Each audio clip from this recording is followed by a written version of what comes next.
On the Maryland side of the Potomac River in Charles County, Maryland, a shallow bay lies between Sandy and Liverpool Point. Partially obscured by muck and largely submerged, the unassuming bay hides an interesting secret: the largest shipwreck fleet in the Western Hemisphere. This graveyard of over 200 ships is called the Ghost Fleet of Mallows Bay, and as of 2019 is the Mallows Bay Potomac River National Marine Sanctuary, a federally protected marine environment that is jointly administered by the National Oceanic and Atmospheric Administration, the state of Maryland, and Charles County, Maryland. The Ghost Fleet and how it came to be represents 100 years of history, the hectic needs of the Great War, and environmental rebirth. It is a place where history and nature come together, that you can still visit, and it deserves to be remembered. In September of 1916, the U.S. Congress enacted the United States Shipping Board to control American shipping, more than 6 months before the country would declare war on Germany. While the task of the board would later be to increase the number of ships active in the war effort, initially its goal was to correct an older problem. The decades leading up to the Great War saw the U.S. merchant marine erode against European countries. Only 10% of the value of trade was carried on U.S. ships, and the country was heavily dependent upon foreign shipping. Earlier laws meant to support American shipping had done little or even had negative impacts, but the outbreak of World War I meant that foreign shipping turned to war matters, leaving the U.S. without vital trade. Everything changed when the U.S. declared war on Germany on April 6, 1917. The chairman of the Shipping Board wrote that the whole purpose and policy of the Shipping Board and the Fleet Corporation suffered a radical change overnight. Conceived as an instrumentality of peace, the board became an instrumentality of war. Unlike other military agencies, the Army and the Navy, it began with nothing. No ships, no officers, no crews. The demand for the ships was enormous. In the first 2 weeks after declaration of war, 122 ships were sunk.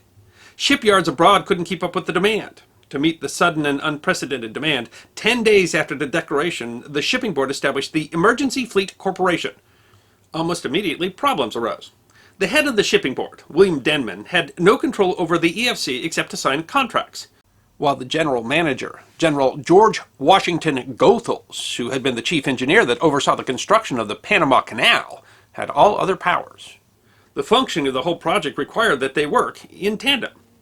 But there was a significant point of disagreement between the two. Denman, with the help of an amateur yachtsman, had come up with a plan to build wooden steamers, counting on the abundance of lumber and fearing that steel capacity would be unable to keep up with the demand. They convinced President Wilson of the plan and claimed that Goethals agreed to assist them, though he had not been contacted.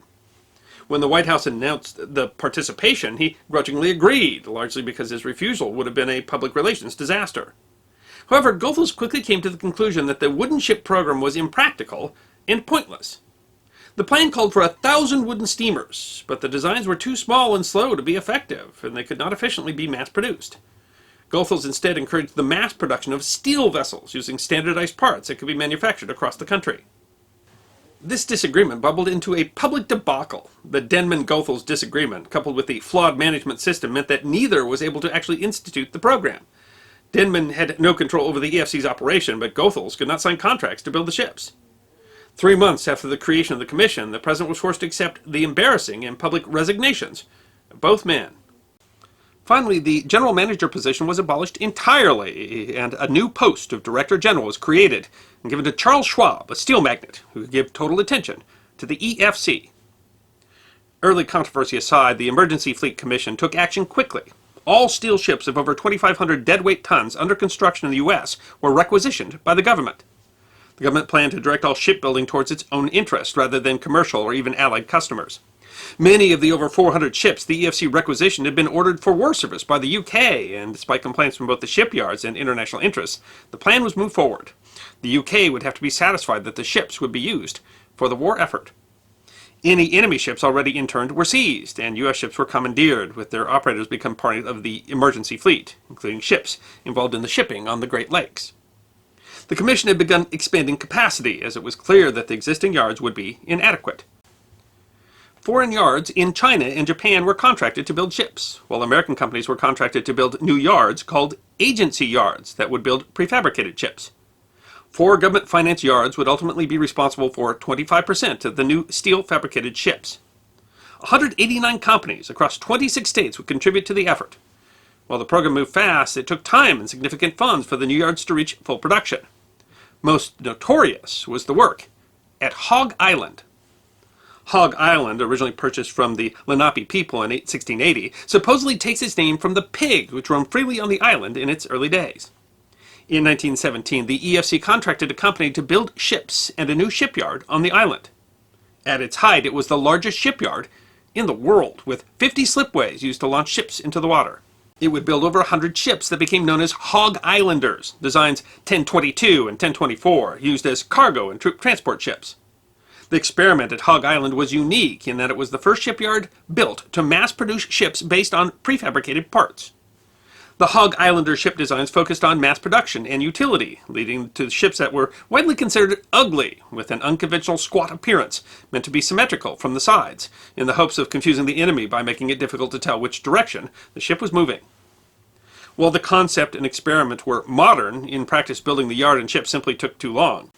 The first ship, the SS Quistconck, was christened by President Wilson's wife Edith, but not until August 5th, 1918. None of the ships built at Hog Island would see service in World War I, although many of them would be used in World War II. At least half of them sank during the Second World War.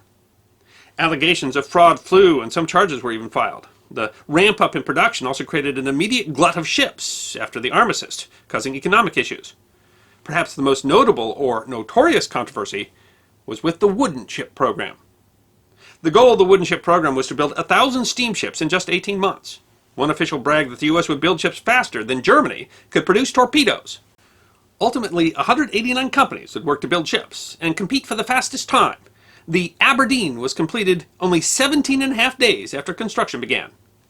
The power of wartime production was most clear on the 4th of July, 1918, when 95 ships were launched in a single day. So much wood was used that shipping board propaganda at the time used the term the bridge to France, representing not just the metaphorical bridge of these ships carrying supplies across the ocean, but that so much wood was used that it was enough to literally build a bridge 2 feet wide and 1 inch thick between the United States and France. But the ships suffered from the speed at which they were built, from delays in getting timber to the shipyards and labor issues at the shipyards themselves. By the end of the war, nearly 100 wooden ships had been built, but none of them reached Europe before the armistice, and some couldn't even carry cargo. At the time, the armistice didn't guarantee an end to the conflict, and while negotiations continued, the U.S. built more ships. 296 wooden steamships were ultimately built, but after the war, the EFC, tasked with selling the ships it had built to bolster the U.S. merchant fleet, couldn't find any buyers. The global economy slowed down in the years following the war, and what they did sell was the steel ships, which were in large supply and much more useful than the outdated wooden ships. There was no demand for hundreds of new ships. 16 were eventually sold to foreign governments for almost nothing. One went to Hollywood, where it was blown up for a movie scene. In the 1927 book, The Bridge to France, chairman of the shipping board Edward Hurley defended the building of wooden ships, titling one chapter, "Wood Ships Were Necessary," where he claimed that they were always meant to supplement the primary steel fleet. The situation was desperate, Hurley says, and quoted UK Prime Minister David Lloyd George, who had also ordered wooden ships built. One trip of a number of wood ships might result in our winning the war. Whatever their usefulness may have been if the war had continued, in any practical sense, the ships contributed little to the First World War. After the war, the fleet of some 200 wooden ships was stored in the James River, where the government was spending $50,000 a month just to keep watch over them. In 1922, 233 of the ships that had cost millions to make were sold to the Western Marine and Salvage Company for a mere $750,000. They were kept at Widewater, Virginia initially, but the ships often came loose and caused problems for the locals, prompting the company to move them to the Potomac in 1924, near Nanjemoy, Maryland, at Mallows Bay. The company decided to begin burning ships to the waterline in the bay, making it easier to reach the scrap salvage and eliminating the risk of the ships floating free. The largest of the many ship burnings there occurred on November 7th, 1925, when 31 ships were lashed together with steel cables and burned. It's possibly the largest ship burning in history. 2 men dashed across the ships with torches to set them alight, and the fleet burned for hours. By the time of the Great Depression, the salvage company went bankrupt, leaving over 100 burned hulls in the bay. During the Great Depression, something of a local industry formed around the ships, with locals going out in canoes to blow up, break, or otherwise damage the ships seeking metal scrap they could sell. The ships took on the name Potomac Arks. During World War II, Bethlehem Steel came to the wrecks again to salvage steel for the war effort, giving the ships some chance to complete their original mission to assist the war effort. In the years that followed, other ships have been added to the graveyard. The most striking ship at Mallows Bay today is SS Accomac, also one of the newest additions. The wreck stands nearly 20 feet above the water. The Accomac was a steel-hulled ferry that used to ferry cars across the Chesapeake. It was left at the bay in 1973. It's a litter mentality, Susan Langley, state archaeologist, said in 2019. A number of other more recent ships, including a houseboat, lie in the bay. Several times the boats were nearly cleared from the bay. In 1968, Congress actually ordered the vessels destroyed, only changing course when hearings revealed that the whole enterprise was made by private interests, trying to get the government to remove the hulks for their own profit. In the 70s, a plan to build a nuclear power plant nearby would have cleared it. In the 90s, there was a proposed gravel mine. But in the decades that the fleet has sat in the bay, it has attracted more than offers of development. Local wildlife and plants have taken over. Fish live in the nooks and crannies of the submerged ships, and beavers paddle between them. Several of the ships have become islands, teeming with plants and even trees. Ospreys, eagles, and herons build their nests on the exposed ships, like the Benzonia.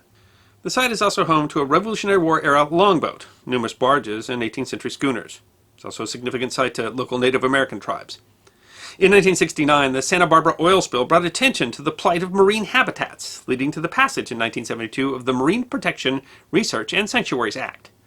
The National Marine Sanctuaries Program is a division of the National Oceanic and Atmospheric Administration, which now administers and protects 14 national marine sanctuaries. The historic nature of the Ghost Fleet at Mallows Bay led to it being listed as an archaeological and historic district on the National Register of Historic Places in 2015. And in 2019, the site became the most recent National Marine Sanctuary, the first site so designated in 19 years. Other marine sanctuaries are at Thunder Bay, the Olympic Coast, and the Florida Keys. Mallows Bay Potomac River National Marine Sanctuary is jointly administered by NOAA, the state of Maryland, and Charles County, Maryland, for the purposes of both resource protection and recreational access. The Ghost Fleet of Mallows Bay can be explored today aboard kayaks with proper precaution, as long as you are willing to paddle carefully through the wreckage of history.